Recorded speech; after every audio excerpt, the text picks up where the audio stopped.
Hi everyone, আজকের ব্লগটা আমি শুরু করছি বিকেল থেকে। তো বিকেলে আমি মেলা যাওয়ার জন্য রেডি হয়ে নিচ্ছিলাম, আর ফার্স্টে ঢুকে খেলাম একটা আইসক্রিম। তো এই শীতকালে আইসক্রিম খেয়ে আমরা মেলা ঘোরা স্টার্ট করলাম, আর সেখানে গিয়ে দেখলাম বেশ অনেক রকম সফট আইস এসছে, দেখতে তো ভীষণ মিষ্টি লাগছে। তারপর একটুখানি ঘুরে খেলাম ফুচকা, এটা তো ম্যান্ডেটারি, খেতেই হবে।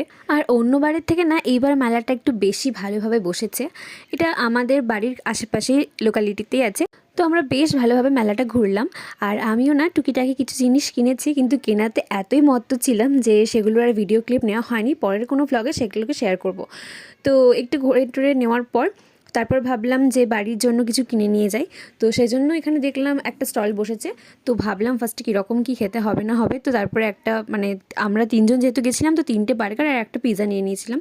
আর সেখান থেকে গিয়ে আবার মনে হলো বেরোবার সময় একটু আইসক্রিম খাই, তো এখানেই খেয়ে নিয়েছিলাম। আর এটা খেতে না আমার খুব একটা টেস্টটা ভালো লাগেনি, যেহেতু মিক্সড ফ্রুটের ছিল, তো সেই জন্য আমার ভালো লাগেনি। স্পেশাল অন্য কোনো যদি একটা স্পেশালিটির কোনো আইসক্রিম হতো তাহলে আমার খেতে একটু মোটামুটি লাগতো। তো বাড়ি এসে ওই পিৎজা বার্গারগুলো খেয়ে ডিনারটা আজকে এভাবেই কমপ্লিট করলাম। দেখা হচ্ছে নেক্সট ভিডিওতে। বাই।